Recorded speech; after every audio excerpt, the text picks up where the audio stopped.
आगे देखते हैं अभी अगला क्वेश्चन क्या है। Congress ministries resign in 7 provinces in 1939 because. फिर से ये इंडियन नेशनल मूवमेंट का ही क्वेश्चन है, लगभग नेशनल मूवमेंट का लास्ट फेज जो चालू था उस समय का ये क्वेश्चन है। तो ऑप्शन नंबर 1 क्या दिया है, Congress could not form the ministries in other 4 provinces. Congress could not form the ministries in other 4 provinces, ठीक, इसलिए बाकी के जो 7 प्रोविंसेस थे उसमें से कांग्रेस मिनिस्ट्रीज ने रिजाइन किया था। क्या ये ऑप्शन लॉजिकल लगता है? बिल्कुल लॉजिकल लगता नहीं है। ऑफ कोर्स 1937 में जो इलेक्शंस हुए थे वो टोटल 11 प्रोविंसेस में हुए थे और उसमें से 7 प्रोविंसेस में कांग्रेस को मेजोरिटी मिली थी एंड कांग्रेस ने अपना गवर्नमेंट फॉर्म किया था। बट इसका मतलब ये नहीं है कि बाकी 4 में अगर कांग्रेस नहीं है तो कांग्रेस बाकी जो पहले 7 प्रोविंसेस में उनका जो गवर्नमेंट आया है उससे रिजाइन करेगी, ये कोई लॉजिक नहीं बनता है। और ऐसा भी नहीं कि बाकी 4 में गवर्नमेंट आया नहीं है, ऐसा बाकी जो 4 है उसमें से भी 2 में Congress was in coalition. 2 provinces Congress क्या था, कोलिशन में था। ये पॉइंट ध्यान में रखना है। तो जैसे क्या है कि 9 जो प्रोविंस है या 9 प्रोविंसेस में कांग्रेस का गवर्नमेंट था, 7 में खुद का गवर्नमेंट, 2 में कोलिशन था। सिर्फ 2 प्रोविंसेस में कांग्रेस का गवर्नमेंट था। 4 में अगर मान लीजिए गवर्नमेंट है भी नहीं तो भी बाकी 7 से वो रिजर्न करेगी, कोई लॉजिक नहीं है, पहला रॉन्ग है। Second, emergence of the left wing in the Congress made the working committee of the minister और ministries possible. Emergence of a left wing within the Congress made the working of the ministries impossible. Congress के definitely 1937 में जो elections हुए थे उससे पहले ही कांग्रेस में left जो विंग है का इमरजेंस हुआ था। वो left within the Congress कहते हैं।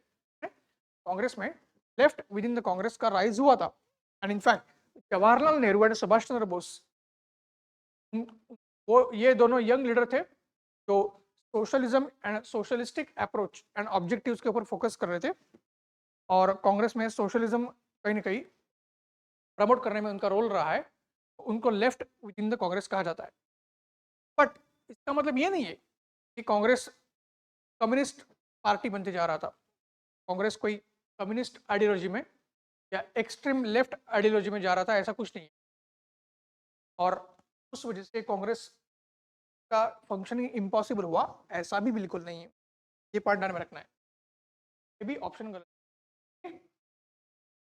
Third option, there were widespread communal disturbances there provinces. Congress की जो मिनिस्ट्रीज है उन्होंने 1937 से लेके 1939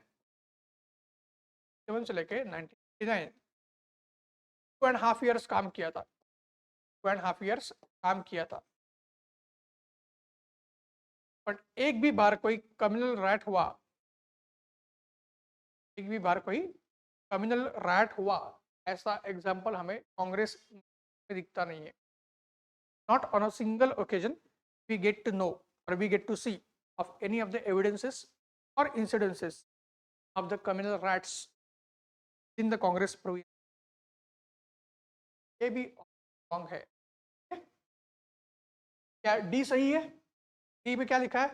none of the statements A B and C they are correct. Yes, में से कोई भी स्टेटमेंट सही नहीं है। तो फिर सही क्या है? इस बात को लेके कांग्रेस की मिनिस्ट्रीज ने रिजाइन किया था। बात ये थी 1939 में सेकंड वर्ल्ड वॉर शुरू हुआ। 1939 में सेकंड वर्ल्ड वॉर शुरू हुआ और सेकंड वर्ल्ड वॉर जब शुरू हुआ तब जो ब्रिटेन के वायसरॉय थे इंडिया में, जिनका नाम है लॉर्ड लिनलिथगो, तो ब्रिटिश वायसरॉय इंडिया में थे लिनलिथगो, उन्होंने अनाउंस किया कि India is going to participate in a second world war on the side of Britain. उन्होंने क्लियरली किसी को पूछे बिना, किसी को मतलब इंडियन जो पीपल है या पीपल ऑफ इंडिया है, इंडियन मासेस है या कांग्रेस है या कांग्रेस के अलावा जो भी इंपॉर्टेंट पार्टीज है इंडिया में, किसी भी सलाह मशवरा लिया नहीं था, कंसल्टेशन किया नहीं था एंड यूनिलैटरली डिक्लेयर किया था India was going to participate in a second world war on the side of Britain. against Germany, and Britain or a British government would be free to use Indian resources, both main and material resources, चाहे India का human resource हो या India के natural physical या material resources हो, तो इस्तेमाल करने के लिए ब्रिटिश गवर्नमेंट फ्री होगा। ऐसा जब उन्होंने अनाउंस किया, कांग्रेस बहुत गुस्सा हो गई और कांग्रेस ने ये क्लियर कर दिया, वी आर द सोल और we are the most important representative of all Indians. सारे भारतीयों का एकमात्र या सबसे इंपॉर्टेंट अगर रिप्रेजेंटेशन है, और वो भी पॉलिटिकल रिप्रेजेंटेशन, वो कांग्रेस है।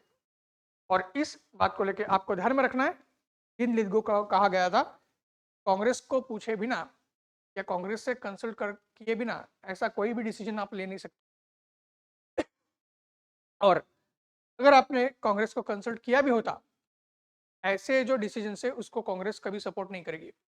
तो कांग्रेस आपके जो डिसीजन है उसको अपोज करती है, वो रिजेक्ट करती है। और इस बात को लेके इस कानून के अंडर या जिस एक्ट के अंडर हमने ये गवर्नमेंट फॉर्म किए हैं, गवर्नमेंट ऑफ इंडिया एक्ट 1935 के तहत 1937 के इलेक्शंस किए गए थे या कंडक्ट किए गए थे, उसमें कांग्रेस की जीत हुई थी। तो यहाँ पे कहा गया था किसकी तरफ से, कांग्रेस की तरफ से, आपके जो कानून के तहत या आपने जो कानून पास किया उसके तहत जो हमने गवर्नमेंट बनाए हैं, तो उस गवर्नमेंट से हम रिजाइन कर रहे हैं। उस गवर्नमेंट से हम क्या कर रहे हैं, रिजाइन कर रहे हैं। Congress ministries had resign over war issue, Congress ministries resign over war issue, ये पॉइंट ध्यान में रखना है, ठीक है। में से कोई भी रीजन सही नहीं है, war issue is the actual reason.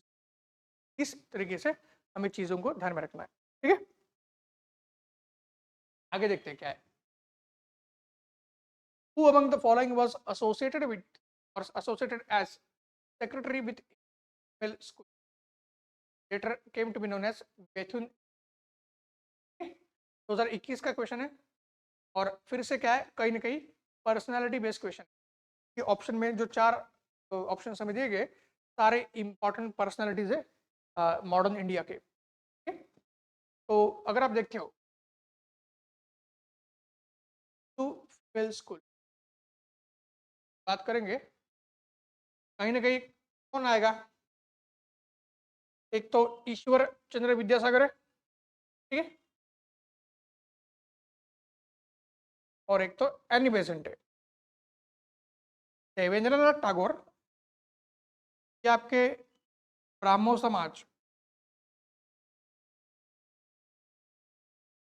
से कनेक्टेड थे। Sarojini Naidu he was associated with Indian freedom struggle. Sarojini Naidu का जो राइज है वो इंडियन नेशनल मूवमेंट में होता है, ठीक है। तो वो सॉल्ट सत्याग्रह वगैरह में इन्वॉल्व थी।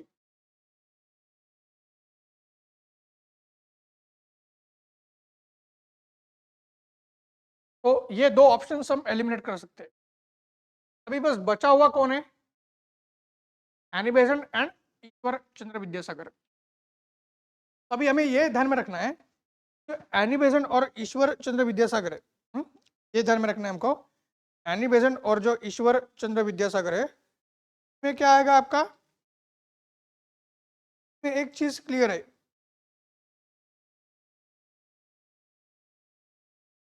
चीज ये आएगी आपकी, कहीं ना कहीं ईश्वर चंद्र विद्यासागर जो है, he was associated with he was associated with the so called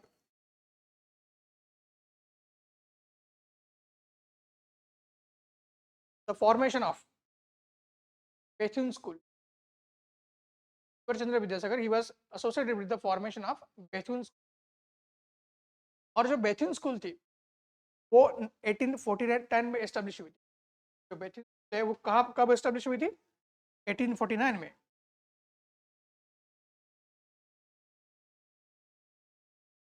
ठीक है। और खुद ईश्वर चंद्र विद्यासागर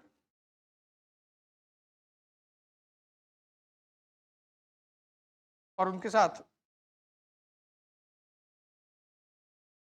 एक स्कॉटिश सोशल रिफॉर्मर थे, एरिक वॉल्टर बेथ्यून। ठीक है, इन दोनों ने मिलके उस स्कूल के एस्टेब्लिशमेंट में रोल प्ले किया था या उसका फॉर्मेशन किया था। एंड ये पहली इंग्लिश मीडियम स्कूल थी एक्सक्लूसिवली फॉर गर्ल्स। भारत की सबसे पहली इंग्लिश मीडियम स्कूल थी फॉर गर्ल्स। ये पॉइंट ध्यान में रखना है, ये भारत की पहली इंग्लिश मीडियम स्कूल नहीं थी। It was the first English medium school for the females, जो कैलकाटा में आई थी, एंड ऑब्वियसली पर Chandra Vidyasagar himself basically was a secretary as far as this so-called Bethune school और हिंदू फीमेल। चंद्र विद्यासागर खुद उसके सेक्रेटरी बने थे। फाउंडर थे बेथुन, फाउंडिंग प्रेसिडेंट कौन है? एरिक वॉल्टर बेथुन है, एंड सेक्रेटरी वाज ईश्वर चंद्र विद्यासागर। और फीमेल एजुकेशन में ईश्वर चंद्र विद्यासागर का बहुत इंपॉर्टेंट रोल है। और इस वजह से क्या है, आराम से हमारा आंसर सी आएगा, आराम से हमारा सी आंसर आएगा। ऑफ कोर्स एनी बेसेंट का भी रोल है फीमेल एजुकेशन में, बट एनी बेसेंट क्या है, वो बनारस में जो हिंदू बनारस स्कूल थी से एनी बेसेंट एसोसिएटेड थी। एनी बेसेंट जो है हिंदू बनारस स्कूल जो है उससे एनी बेसेंट एसोसिएटेड थी, जो बाद में BHU बन गया, बनारस हिंदू यूनिवर्सिटी बन गया था। तो इसकी वजह से क्या है कि बेथुन स्कूल और हिंदू फीमेल स्कूल के साथ एनी बेसेंट का कनेक्शन नहीं है। एनी बेसेंट आई है इंडिया में 1893 में और ये 1849 में हुआ है। तो Ishwar Chandra Vidyasagar is the correct answer. ये पॉइंट ध्यान में रखना है, ठीक है।